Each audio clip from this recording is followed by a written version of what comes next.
오늘은 94페이지에 나갈 건데 일단은 중개 실무라고 돼 있는 부분이 있어요, 여러분들.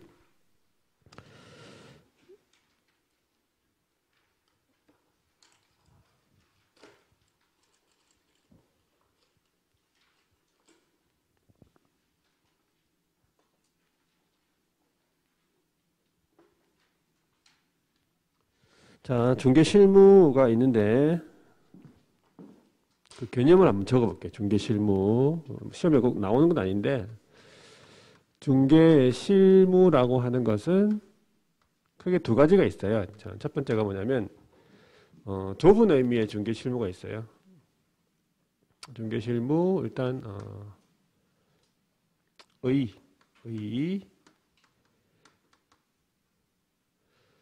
좁은 의미의 중개 실무. 좁은 의미의 중개 실무라고 하면은 중개 계약 체결, 중개 계약. 그리고 여기서 중요한 건 중개 계약은 누구하고 체결되는 겁니까? 중개 계약. 개업공인중개사랑 의뢰인 간에 체결되는 계약이죠. 예, 중개 계약에서부터 거래 계약, 체결. 거래 계약은 누구하고 체결되죠? 의뢰인 간 체결되죠? 매매 계약 같으면은 매도인하고 매수인. 그래서 중개 계약에서부터 거래 계약에 이르기까지 개업 공인중개사, 개업이 행하는 일체의 활동, 요것을 뭐라고 부르냐면은 좁은 의미의 중개 실무 이렇게 부릅니다. 자, 그래서 이 좁은 의미의 중개 실무의 대표적인 것이 뭐가 있겠습니까? 첫 번째가 중개대상물 조사 확인, 아니면 중개계약서 작성, 이것도 있겠죠? 예, 중개계약서부터 작성합니다. 두 번째가 중개대상 물에 관한 조사 확인 활동. 세 번째가 거래 계약서 작성. 네 번째가 확인 설명서. 대표적인 대표적인 업무라고 보시면 돼요.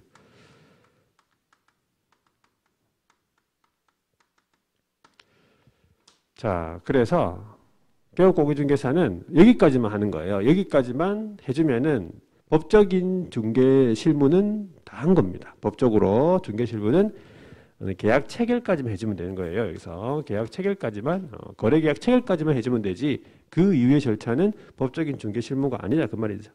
그래서 좁은 의미의 중개 실무가 법에서 말하는 개업공인중개사의 중개 실무입니다. 중개 실무. 그런데 여기에서 넓은 의미의 중개 실무를 이제 한번 적어보면은 당연히 좁은 의미의 중개 실무에다가 계약 이행 업무, 계약의 이행 업무까지 포함하게 되면 이것은 넓은 의미의 중개 실무라고 보시면 돼요. 그래서 대표적으로 뭐가 있겠습니까? 물건이 첫 번째가 물건 인도에 관련되어 있는 업무, 물건 인도와 관련되어 있는 업무가 있고요. 두 번째가 확정일자 받아주는 거, 확정일자 받아주는 거. 세 번째가 보증금 지급에 관여하는 거.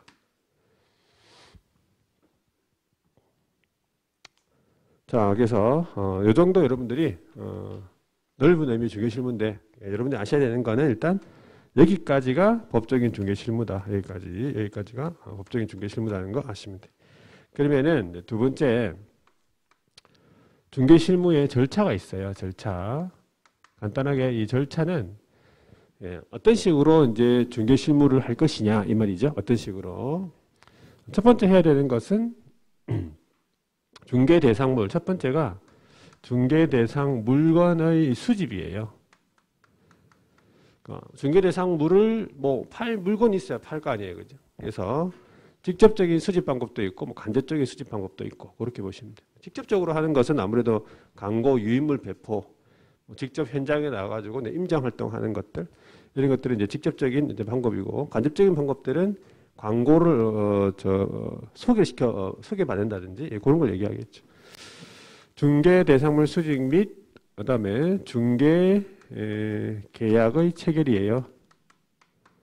중개 계약이 체결돼. 이게 첫 번째입니다. 첫 번째. 중개 대상물 수집하고 그다음에 뭡니까? 중개 계약. 자, 이 중개 계약은 우리가 배운 내용이 두 가지가 있어요. 일반 중개 계약이 있고 또 전속 중개 계약. 기억나시죠? 제목 기억나시죠? 아는 내용 잘 몰라도 일반 중개 계약 했었고 전속 중개 계약 했었습니다. 두 번째가 어떻게 업무를 진행할 것인지 중개 업무에 관해서 그 계획을 수립하는 거죠. 중개 업무에 관해서 그 계획 수립하는 거고 세 번째가 중개 대상물에 대해서 어뢰받은 중개 대상물에 대해서 조사 확인하고 조사 확인 활동 그 다음에 확인 설명서 작성 이런 내용이죠. 네 번째가 그 다음에 이제 어떻게 이제 판매할 것인가 중개 활동이에요. 판매 활동이죠. 판매 활동 내지는 영업 활동이에요. 영업 활동이죠.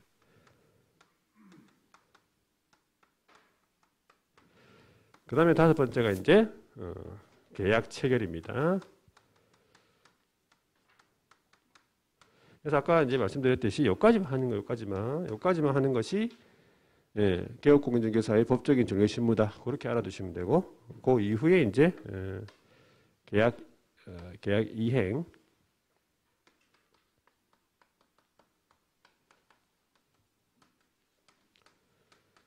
이렇게 보시면 돼요. 그래서 우리가 시험 이제 나오는 것은 중개대상물 조사하기 이쪽에서 보통 이제 한 문제 내지는 두 문제 정도가 나올 수 있어요. 여기서 이런 데서는 이제 공인중개사법에서 좀 나오고 중개계약은 그 다음에 여기서는 이제 시험 문제 안 나오죠. 여기서도 공인중개사법 쪽에서 이제 거래계약서 관련해 가지고 나오고 그다음에 계약 체결 이후에 어떤 업무 중에서 각 개별법적 중개 실무라고 여기에서 한 5문제에서 6문제가 나와요. 여기에서 한 문제, 두 문제가 나오고. 그래서 우리가 중개 실무 쪽에서 공부를 이제 중점적으로 해야 될 부분이 이제 요 뒷부분이에요. 개별법적 중개 실무 부분이죠. 개별법 중개 실무. 그리고 조사 확인 활동에서 조사 확인 방법, 그다음에 조사 확인 해야 되는 내용, 그다음에 조사 확인해서 확인 설명서 작성할 때 그 확인 설명서의 기재 사항 이런 것들에 대해서 여러분들이 좀 하시면 되는데 자 그러면은 여기까지 내용을 한번 밑줄만 꺼볼게요. 거기 어디 보시면 94페이지 자 94페이지에 보시면 중개 실무의에서 첫 번째 줄에 따라서 돼 있죠. 따라서 그 뒤에 개업공인중개사가 중개와 관련해서 전개해 나가는 일체의 개업공인중개사의 중개활동 이게 뭐냐면 이제 그 밑에 보시면 동그라미 2번에 중개계약 시작 중개의뢰 계약을 시작으로 해서 밑에 내려가시면 그 밑에 줄에 거래계약 체결에 이르기까지 행하는 1년의 중개 업무 그러니까 중개계약 체결에서부터 거래계약 체결까지 이르는 활동을 얘기한다는 얘기죠. 이게 좁은 의미의 중개실무 그렇게 보시면 되고 그 과정에 제목이 있습니다. 제목 동그라미 1번에 중개대상물 의뢰 접수 이게 이제 중개대상물 수집입니다.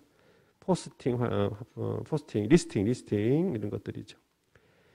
그 다음에 동그라미 2번에 가시면 중개활동 계획 수립이고 세 번째 중개대상물 조사 확인 그 다음에 오른쪽에 넘어와서 양가로 동그라미 4번에 중개 물건의 판매 활동입니다. 영업 활동이죠. 동그라미 5번 거래계약 체결입니다. 중개 완성이라고 보시면 되고 그러니까 중개 완성 여기까지가 개업공인중개사의 좁은 의미의 중개실무 개업공인중개사의 법적인 중개실무라는 거 그 이후에 뭐 중도금이나 잔금이나 어떤 이런 것들 있죠. 이런 거의 지급에는 관여할 의무가 없습니다. 개업공인중개사는. 근데 관여를 했다 그러면 어떻게 해야 되겠어요? 책임져야지. 횡령하면 안 됩니다. 6번 거래계약 이행 그 이후의 절차 이런 내용입니다. 자 그렇게만 일단 제목만 알아두시면 되고 뒤에 넘어가니까 중개계약은 누구하고 책을 댄다고 했습니까? 그렇죠. 그게 첫 번째 줄에 의뢰인과 기업공인중개사. 요거 한 가지 확실하게 알아두시면 됩니다. 의뢰인과 기업공인중개사 간의 중개 의뢰에 관한 합의.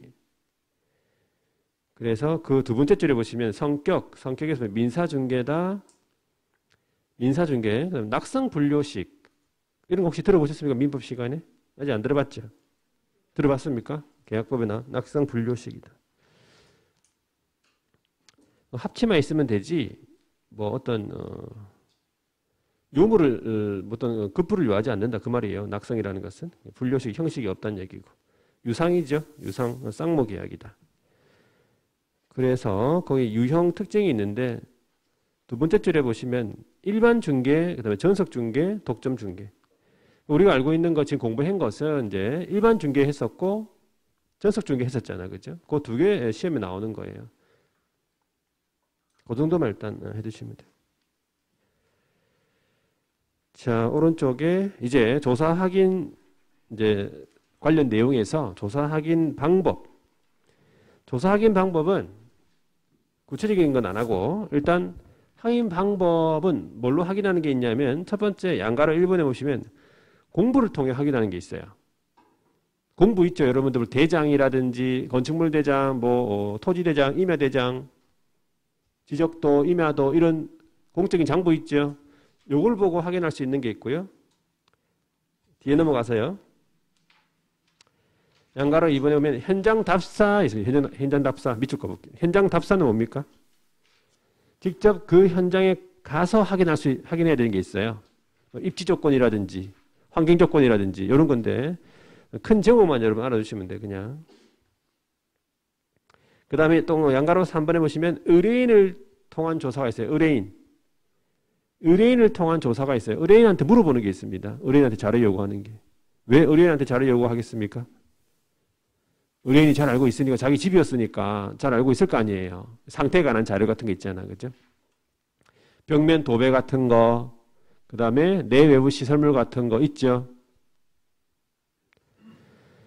자, 그 다음에 됐습니다. 그 다음 나오는 게 뭐냐면 구체적인 조사 확인 내용입니다. 지금 방법이었고 조사 확인 내용의 구체적인 거 이거는 안 했었어요. 이거는 제목 자체도 안 했기 때문에 일단은 제목들만 보고 제목들만 뭘 조사해야 되는지 요거는 이제 양가로 1번에 기본적인 사항 조사해야 돼요. 기본적인 사항.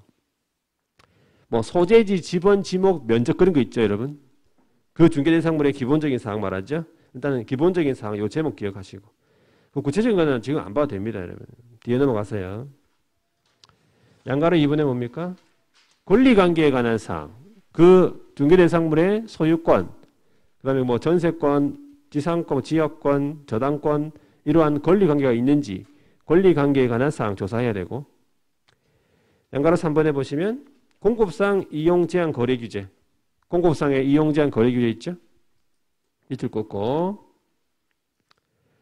그 다음 오른쪽에 양가로 4번에 보면은 수도, 전기, 가스, 소방 같은 이런 내외부 시설물이에요.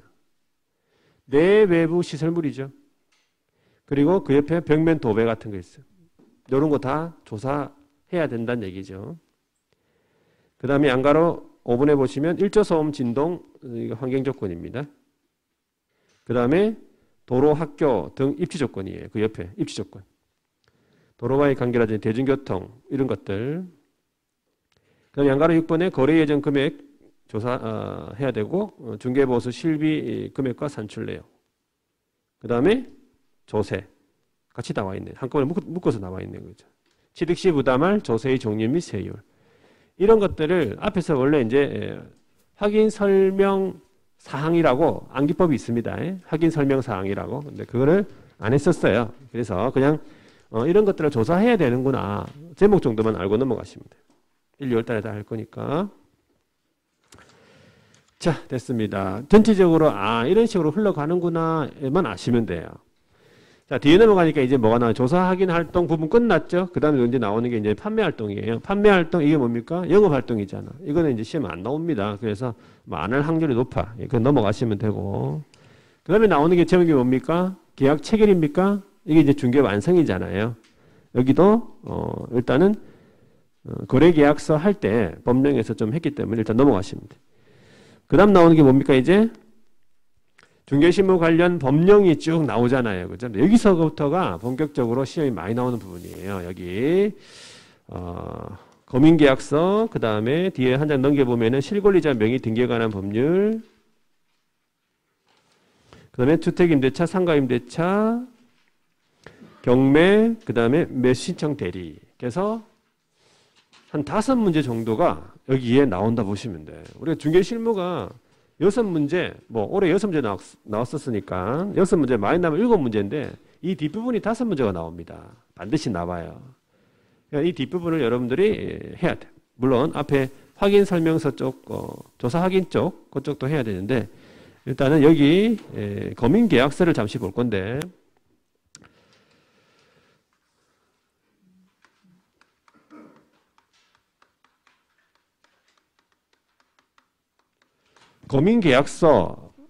검인계약서는 검인제도라고 합니다. 검인제도인데 검인계약서라고 해가지고 검인계약서가 자체가 양식이 따로 딱 있는 것이 아니고 그 매매계약을 체결하면 매매계약서가 있잖아요. 그죠? 그 계약서에다가 그 계약서의 어떤 사실을 증명할 수 있는 확인 도장받는 것이 도장받은 것을 검인계약서라 부릅니다. 그래서 그것을 등기소에다가 같이 등기할 때 같이 제출해야 된다. 이런 얘기예요. 그 제도가 아직 이제 폐지된 게 아니기 때문에 24회 때 나오고 한 번도 안 나왔었어요. 24회 때 나오고 지금까지. 여러분 32회잖아요. 32회 시험이니까 한 번도 안 나왔었어요. 근데 나올 가능성이 매번 있어요. 있기 때문에 좀 공부를 좀 몇 개 하셔야 되는데 검인제도의 첫 번째가 이제 제출 의무라고 있어요. 제출 의무인데 일단 어떤 경우에 이 검인 계약서를 제출해야 되는가 뭐 그런 내용인데 기본적으로 계약이 원인이 돼야 돼요. 계약이 원인이 기본적인 계약을 원인으로 해서 소유권에 관한 그 이전 등기를 하는 경우에요. 모든 등기할 때 계약서에 도장받는 게 아니란 얘기예요. 소유권에 관한 이전 등기입니다. 소유권, 지상권, 전세권 뭐 이런 거는 이 계약서에다가 도장받을 필요 없다 그 뜻입니다. 그래서 소유권에 관한 이전 등기를 하는 경우에 있어서 누구한테 가서 도장받느냐면 그 부동산 소재지 관할 시장 군수 구청장이에요. 부동산 소재지 관할 시군구 또는 두 번째가 그 시군구로부터 위임을 받은 자, 위임받은 자. 그게 누구냐면은 읍장님하고 그 위임받은 자가 누구냐면은 읍장님, 면장님, 동장이에요. 읍면 동장. 그래서 요 사람들한테 가서 계약서를 가져가서 검인을 받아가지고 어디에 등기소에 제출해야 된다 그 뜻이에요.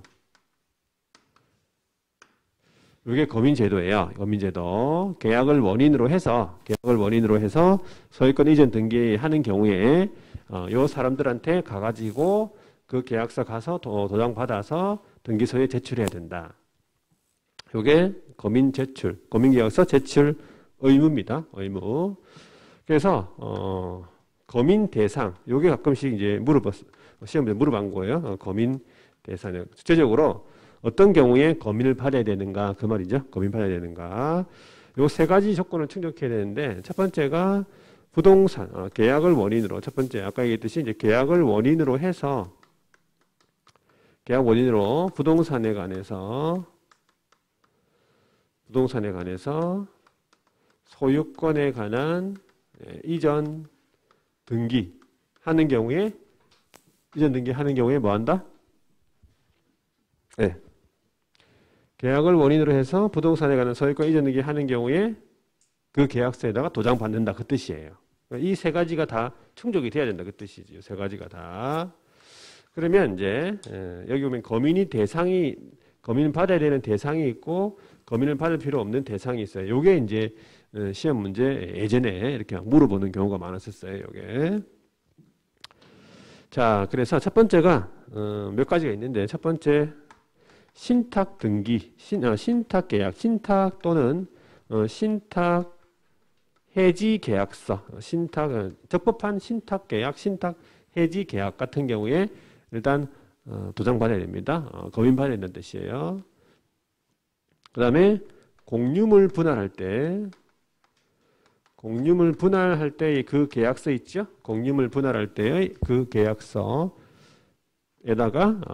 검인 받아야 되고, 그 다음에 이 중요한 게 판결문이라고 했었는데, 판결 같으면은 보통 우리가 계약이 아니라고 보는데, 요건 뭐냐면 소유권 이전 등기를 명하는 판결문을 말합니다. 판결문 그리고 이에 준하는 조서들이 있어요. 화해조서 이런 거 들어봤죠? 화해조서, 조정조서, 청구, 인락조서. 화해조서, 조정조서, 청구, 인락조서 이런 것들이 있습니다. 그래서 요걸 주의하셔야 돼요. 판결 같으면은 보통 계약이 아니라고 보는데 이때는 이 판결서를 말해요. 판결문은 판결서인데 소유권 이전 등기를 명하는 그 판결서예요. 그래서 그 판결서에다가 도장을 받아야 되는 뜻이에요. 그 판결서 원본에다가 정본에다가요. 그 다음에는 당연히 매매라든지 그 다음에 교환이라든지 증여 이런 것들 다 검인 받아야 됩니다. 계약서. 그 다음에 가등기의 기한. 가등기 안 배웠죠? 네, 가등기의 기한 본등기 신청할 때 그 원인 서면에다가 검인 받아야 돼요. 그래서 한 요 크게 5가지 정도 있죠? 이 정도만 여러분들 좀 기억하시면 되고, 검인을 받을 필요 없는 경우에 있어요. 검인을 받을 필요 없는 경우 요거 3개 다 만족해야 되는데, 예를 들어서 자, 부동산이 아니다. 계약인 계약인데 부동산이 아니다. 부동산이 아닌 것으로서 여러분들 알고 있는 것이 임목이 있잖아요. 그렇죠? 임목, 그 다음에 뭐가 있어? 광업재단이 있고 공장재단이 있잖아요. 임목, 광업재단, 공장재단 이것은 부동산이 아니잖아요. 그죠? 그래서 소유권 이전 등기 하는 경우라 하더라도 검인받지 않는다. 그래 보시면 돼요. 그 다음에 계약이 아닌 거 있어요. 계약 아닌 거. 뭐가 있습니까? 상속, 경매 이런 거 있죠? 공매, 수용, 시효취득. 자, 이런 것들은 계약이 아니기 때문에 검인받지 않는다. 자, 그 다음 중요한 게 있어요. 부동산 거래 신고. 자, 부동산 거래 신고는 공부 좀 했었죠? 부동산 거래 신고를 했다. 그러면은 그 매매 계약서 있을 겁니다. 그 매매 계약서는 검인을 받은 것으로 봅니다. 부동산 거래 신고한 경우. 시험 잘 나오겠죠, 이게. 부동산 거래 신고를 한 경우에는 그 매매 계약서에는 검인 받은 것으로 봐요. 그래서 따로 검인받을 필요 없다. 그 뜻입니다. 또 하나 더 있죠. 토지 거래에 관한 허가를 받은 경우. 토지 거래에 관한 허가 받은 경우. 그 계약서 있죠. 토지 거래에 관한 허가 받은 경우도 검인을 받은 것으로 본다. 요거 2개가 잘 나옵니다. 요거 다른 제도와의 관계에서 잘 나오고. 자, 그 다음에 거래 당사자 중에서 거래 당사자 중 일방이 국가다. 국가 등이다 그러면은 국가가 뭘 속이게 하겠습니까? 그죠? 그래서 거래 당사자 중에서 일방이 국가면은 그 계약서는 검인받지 않는다. 그래 보시면 되고. 그 다음에 이제 계약이 아니라 이제 소유권 이전이 아닌 것들이 있잖아요. 뭐 있습니까? 임대차 이런 거. 임대차, 전세, 지상권 이런 것들. 저당권 이런 것들은 소유권이 아니기 때문에 검인받지 않는다. 이런 계약서들. 그 다음에 소유권 마지막이죠. 이전 등기 청구권 보전의 가등기. 소유권 이전 등기 청구권 보전의 가등기. 그러니까 가등기 할 때는 검인받지 않고 가등기에 기한 본등기 신청할 때는 검인받아야 된다 그 뜻이에요. 그래서 이 부분은 한 요 정도만 여러분들이 좀 정리를 해 두시면은 검인 대상은 쉽게 해결이 된다 그렇게 보시면 돼요. 자, 일단 요 정도 적고 그 다음에 105페이지에 가시면요. 검인계약서 제출과 내용에서 다시 한 번 더 계약을 원인으로 해서 소유권 이전 등기 신청할 때죠. 소유권 이전 등기 신청할 때 이쪽 긋고 어디로 가느냐? 그 밑에 줄 있죠. 부동산 소재지 관할 시군구 또는 그 위임받은 자. 그 위임받은 자가 누굽니까? 읍면 동장님입니다. 읍면 동장님. 검인 동그라미 하시고 등기소에 제출해야 된다. 이 뜻이에요. 자, 그리고 동그라미 2번에 보시면은 판결서 있죠. 판결문, 집행력 있는 판결문. 요거 그다음에 이에 준하는 조서들, 화해조서, 조정조서, 청구 인락 조서를 말합니다. 그 조서에 검인받아야 되고.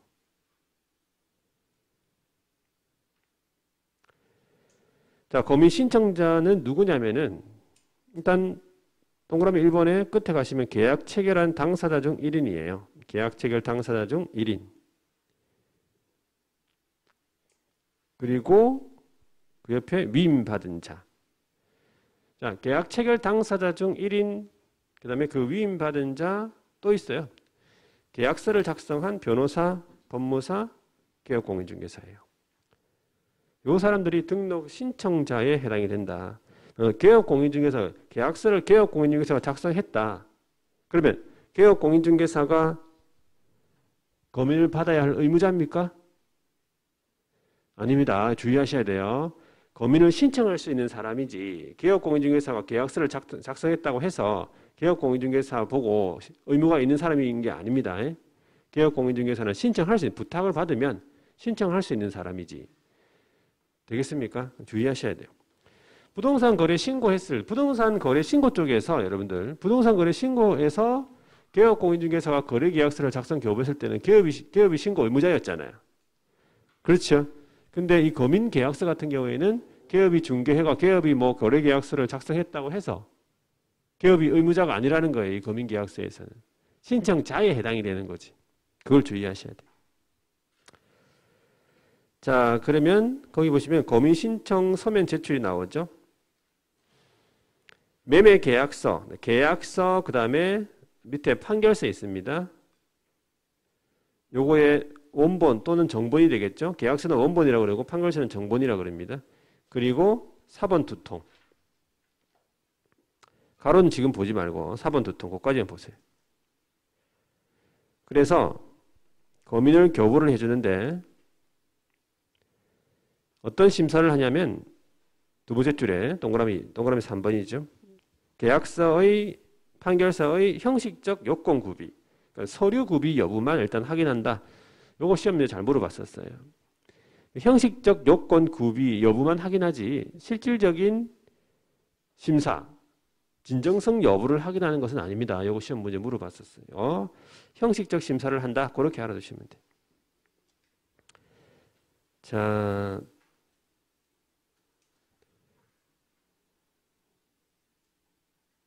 그래서 아까 원본 한 통이랑 그렇죠. 원본 한 통이랑 사본 두 통 가져간다고 했죠. 그러니까 원본은 누구한테 주겠습니까? 당연히 원본은 검인 신청자한테 주겠죠. 신청하러 온 사람한테 주겠죠. 원본. 그리고 사본 한 통은 그 부동산 소재지 관할 시군구에서 보관하고 검인권자가 보관하고 한 통은 그 밑에 누구 준다고? 세무서장에게 송부한다 돼 있잖아요. 양가로 3번에 보시면 한 통은 보관하죠. 그리고 한 통은 세무서에다가 송부한다. 그렇게 말하시면. 자, 됐습니다. 요 정도만 해도 검인계약은 충분하고, 자, 그 다음에 실권리자 명의 등기에 관한 법률. 실효급이 나오죠? 네.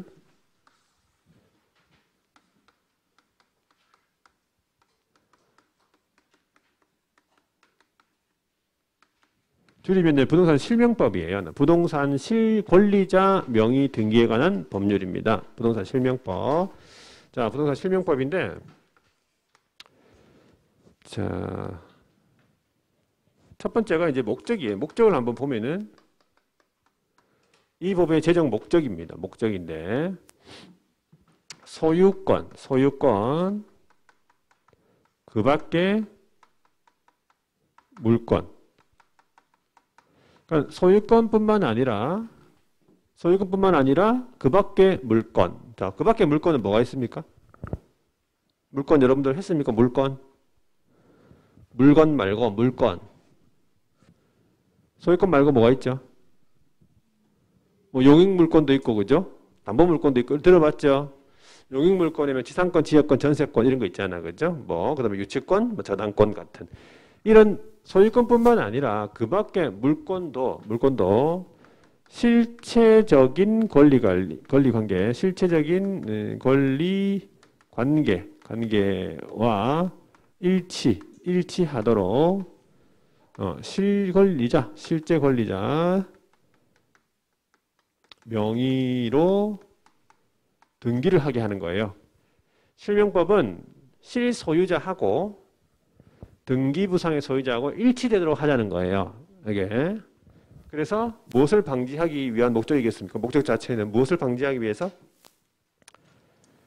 투기라든지 첫 번째 거는 투기, 탈세, 탈법. 요거 방지. 투기, 탈세, 탈법 방지. 그 다음에 두 번째가 거래 정상화, 가격 안정화. 이런 목적이 있고, 궁극적인 목적이 국민의 경제발전, 국민경제 이바지예요. 그래서 목적이 뭐 시험 문제 잘 물어보고 그러진 않습니다. 시험 문제 만약에 이게 낸다면 이걸 내겠죠. 소유권 그 밖에 물권. 소유권뿐만 아니라 그 밖에 물권들도 다 실제 권리자 명의, 실제 권리자와 일치하도록 등기를 해야 된다. 그 뜻이에요. 실명법. 자, 그러면 이제 두 번째가 명의신탁. 명의신탁이 뭐냐? 명의신탁 약정이 뭐냐? 여기서 말하는 명의신탁 약정이 뭐냐? 이 말이죠. 지금 현재 물건을 보유하고 있는 자, 그 다음에 물건을 보유하려고 하는 자, 그 사람을 뭐라 부르겠습니까? 아까 얘기는 잠시 나왔는데 뭐라 부르겠습니까? 지금 물건 보유하고 있는 사람, 소유자, 물건 보유하고 있는 사람, 보유하려고 하는 사람을 뭐라 부릅니까? 그 물건의 실권리자 이래 불러요. 그렇죠? 실권리자가 있고, 이 실권리자 말고 그 이외의 사람을 뭐라 부릅니까? 타인 이렇게 부릅니다. 타인. 실권리자, 그 다음에 타인 간의 관계에서 실권리자가 무엇을 보유하냐면 물건을 보유하는 거예요. 실권리자가 뭘 보유한다? 물권 보유. 실권리자가 물건을 보유하는데 등기는 누구 명의로 되어 있어요? 타인 명의로 등기가 되어 있다. 그러니까 실제 권리자가 물건을 보유하고 있는데 등기 자체는 그 타인 명의로 등기를 해놨단 말이에요. 이렇게 하자고 하는 실권리자하고 이 타인 간의 약정을 뭐라 그러냐면 이 명의신탁 약정이라 불러요. 그러니까 이렇게 하면 됩니까? 안 됩니까? 이거? 안 되는 거예요. 이 실명법은 실제 권리자 명의와 실제 권리자 일치하도록 실권리자 명의로 등기해라. 그 말이에요. 이 실명법 상에서는. 그럼 이렇게 약정을 하게 되면 이거는 잘못된 겁니까? 잘못된 거죠. 그래서 이 명의신탁 약정은 언제나 뭐가 되냐면 무효예요. 언제나 무효라고. 얘는 무효입니다. 실명법상에서는 이렇게 하면 안 됩니다. 무효예요. 얘는 언제나 일단 무효다. 무효. 그래서 그 명의신탁 약정이 이제 뭔지 기본적으로 아셔야 되는데, 실제 권리자를 그러면 이 실제 권리자를 뭐라 부르냐면은 명의를 맡긴 사람이라고 하잖아요. 그래서 명의를 어떻게 한 사람이다? 명의 신탁한 사람이라고 하죠. 명의 신탁자라 불러요. 명의 신탁자. 그러면 이 타인을 그럼 뭐라 부르겠습니까? 명의 수탁자라 부를 거 아니야. 그래서 문제 나오면 누가 명의 신탁자인지 누가 명의 수탁자인지를 잘 파악해서 문제 푸셔야 돼. 이번 시험에 명의 신탁의 유형 중에서 계약 명의 신탁에 이제 문제를 물어보는 문제가 나왔었어요. 계약 명의 신탁. 그래서 이런 관계를 정확하게 알아두셔야 되고, 그래서 이 명의 신탁의 약정은 언제나 무효고, 이 명의 신탁에 기해서 이루어진 물권 변동, 명의 신탁 무효인 명의 신탁 약정에 의해 가지고 이전된 소유권 이전 등기는 당연히 어떻게 되겠어요? 무효됩니다. 무효. 뭐 등기 원인이 무효이기 때문에 그 무효되는 거죠. 그 다음에 이 물권 변동의 무효하고 이 명의신탁 약정의 무효랑 물권 변동의 무효는 그 제3자, 그러니까 요 사람 이외의 제3자가 있습니다. 요 사람 이외의 제3자가 그 명의신탁 약정을 알고 있든 모르고 있든 간에 그 제3자에게 대항하지 못한다 돼 있어요. 대항하지 못한다는 뜻은 그 3자가 소유권을 취득한다 그 뜻이에요. 그러니까는 그 제3자가 이러한 명의신탁 약정을 알아도 그 소유권 취득하고 몰라도 그 소유권을 취득하는 거예요. 자, 일단 나중에 보여드릴 건데, 일단은 명의신탁 약정에 대해서 기본적으로 이 정도 알아두시고, 그 다음에 명의신탁 유형이 3가지가 있는데 오늘 한 가지만 봐요. 한 가지만. 명의신탁의 유형이 3가지인데 첫 번째가 이제 이자간이에요. 이자간만 오늘 볼 겁니다. 이자간 명의신탁인데 이자간 요거는 이전형이라 부릅니다. 이전형. 자, 기본적으로 이자간을 알고 있고 그 다음에 나오는 게 중간생략형 명의신탁이라고 했어요. 요거는 3자간 세 사람이 나오는 게 중간생략형 명의신탁이고 그 다음에 또 세 사람이 나오는 게 있는데 그게 계약 명의신탁이에요. 그 계약 명의신탁이 이번 시험에 나왔습니다. 보통 번갈아가면서 나와요. 중간생략형 명의신탁 한번 나올 때 있고 그 다음에 계약 명의신탁. 근데 기본적으로 이자간 명의신탁을 알아두셔야 돼. 자, 여기에 누가 있냐면 갑이 있습니다. 갑. 그 다음에 갑이 있으면 누가 나와야 되겠어요? 을 나와야 되겠죠? 그래서 이 두 사람이 나오는 거죠. 이자간 명의신탁이라는 두 사람이 나오는데 이 갑이 이제 선거에 나가려고 하면은 재산을 공개해야 될 거 아니에요? 그러면 재산을 공개해야 되는데 그 재산이 너무 많으니까 그 재산을 부동산을 갖다가 친구 을한테 맡겨놓자라고 하는 갑과 을 간에 무엇을 체결하는 거예요? 첫 번째, 명의 신탁에 관한 약정을 체결하는 거예요. 그런 다음에 갑이 을한테 두 번째 뭘 넘겨줍니까? 소유권을 넘겨줄 거 아니에요. 소유권 이전 등기. 그래서 요거는 처음부터 여러분들 동그라미 1번, 2번 이런 순서 있죠. 이 순서를 잘 기억하셔야 돼. 동그라미 1번, 2번 순서. 순서대로 여러분들 해야 되는데 자, 명의신탁 약정을 체결하고 갑이 을한테 소유권 이전 등기를 해주죠. 자, 그럼 이 상태에서 갑은 명의 신탁자가 됩니까? 아시겠죠? 을은요? 명의 수탁자가 되는 거예요. 자, 이 상태에서 명의신탁 약정은 아까 언제나 뭐라고 했습니까? 언제나 무효예요. 무효예요. 기억하셔야 돼요. 무효. 그 다음에 이 무효를 원인으로 해서 이전 등기한 요 물권 변동은 무효입니다. 무효예요. 그럼 등기가 무효가 됐잖아, 그렇지?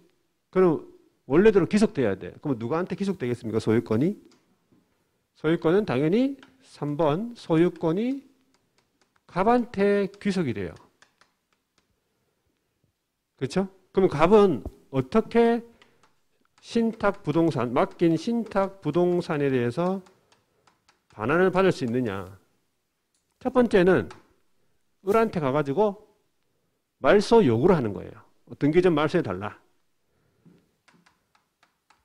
말소 요구하면 을이 말소해 주겠습니까? 말소해 줄 것 같으면 처음부터 받지도 않았지. 말소 안 해줍니다. 그러면은 이제 민법을 통해서, 민법에 여러분들 혹시 이거 들어보셨어요? 진정 명의 회복. 아직 안 들어보셨죠? 할 겁니다. 진정한 소유자한테 가는 거라 쉽게 얘기하면 진정 명의 회복을 원인으로 하는 소유권 이전 등기 청구를 하는 거예요. 이것을 원인으로 하는, 회복을 원인으로 해서 등기 청구를 하는 거예요.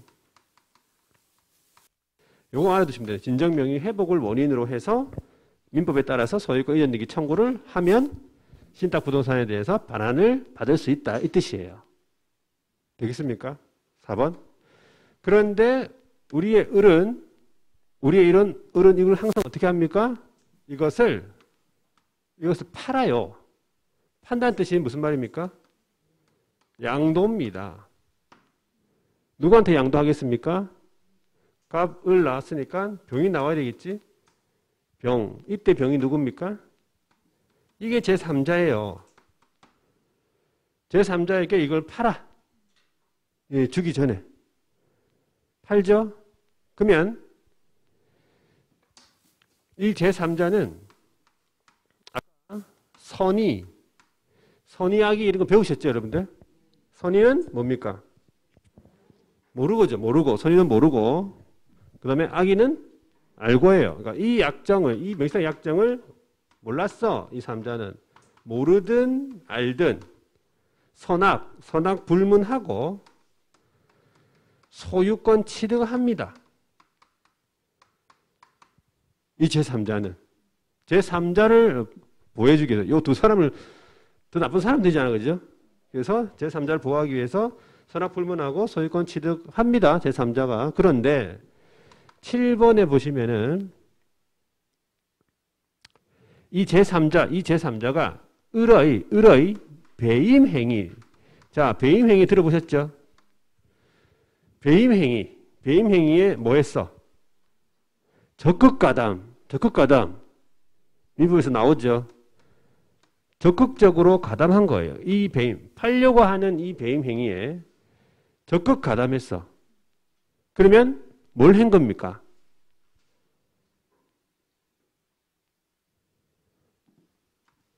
반사회적 법률행위를 한 거예요. 맺죠?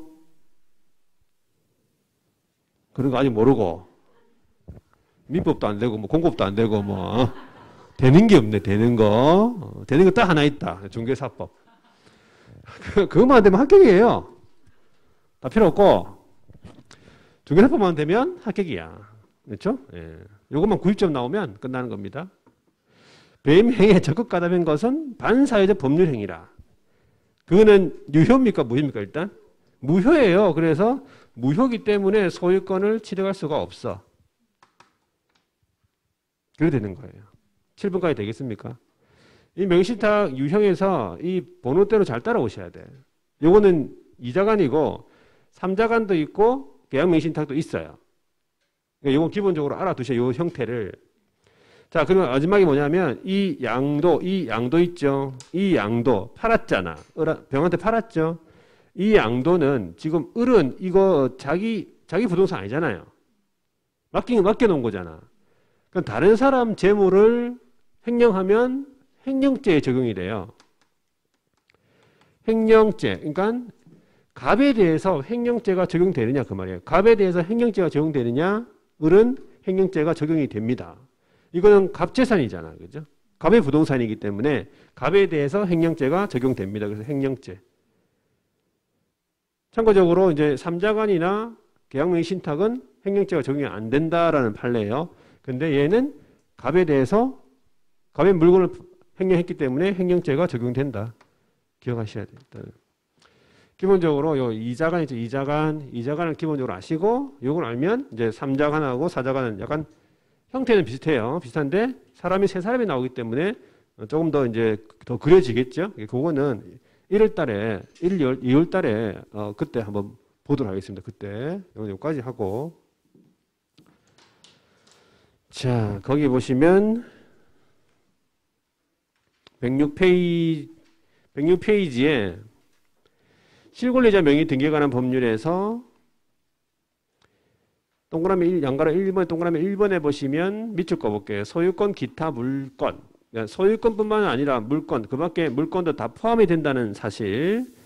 그리고 실제 권리자 명의로 밑줄 긋고 등기를 해야 된다는 얘기입니다. 실제 명의 명의로 해야 된다는 소리고. 그 밑에 보시면 명의신탁 약정이 있죠. 약정은 동그라미 1번에 중간에 보시면 물권을 보유한 자, 그리고 취득하려고 하는 자, 보유하거나 보유하려고 하는 자 같은 말입니다. 요 사람 실권리자라 부르죠. 요 사람과 타인 동그라미, 요 사이에서 대내적으로는 이 실권리자가 뭐 한다고? 실권리자가 물권 보유한다고 돼 있죠. 그리고 등기는 누구 명의로? 제일 밑에 보면 타인 명의로 등기, 타인 명의로 하자는 약정. 이게 뭡니까? 명의신탁 약정입니다. 그래서 동그라미 2번에 보시면 이 명의신탁 약정 두 번째 줄 명의신탁 약정을 무효입니다. 명의신탁 약정 무효. 그 다음에 그 밑에 줄 부동산 등기 무효. 당연히 물권 변도 효력 없다. 무효. 이런 말입니다. 자, 그래서 칠판에 적혀있는 그 명의신탁의 이자간 있죠? 이자간 유형을 저 형태대로 여러분들이 좀 기억하시면 돼. 책을 보면 약간 헷갈리시는, 책을 보면 좀 자세히 안 나와 있죠? 그래서 저 형태대로 여러분들이 기억을 하셔야 돼요. 자, 오른쪽에 넘어가 볼게요. 오른쪽에 넘어가시면 제3자 양가로 4번에 보면 제3자에 대한 처분 효력해가지고 이거 중요한 내용이죠. 두 번째 줄 끝에 보시면 제3자가 선의 악의를 불문하고 뭐 한다고? 소유권을 완전하게 취득한다. 이 말이에요. 효력입니다. 자, 그 다음에 양가로 5번은 뭐냐면 종중 배우자 자, 특례입니다. 요거는 세 가지인데 종중 배우자 종교단체가 하는 특례인데 배우자 명의로 물건을 등기하는 경우랑 종중이 보유한 물건을 종중 외의자 명의로 등기한다든지 종교단체 명의로 그 산하조직이 보유한 물건을 등기하는 경우 이 세 가지인데 특례로서 이런 경우는 무조건 다 무효가 되는 건 아니고 유효가 되는 건 아니고 어떤 경우에 유효가 되냐면 그 밑에 보면 조세포탈이나 강제집행 면탈이나 법령 회피의 목적을 하지 않는 한 유효다 그런 말이에요. 그러니까 무조건 다 유효가 되는 것이 아니고 이 세 가지 종중, 배우자, 종교단체에 관한 특례는 포탈, 조세 포탈의 어떤 법령 회피의 목적을 하지 않는 한 유효다 그래 보시면 돼요. 자, 일단 요 정도만 볼게요. 요 정도만 됐습니다.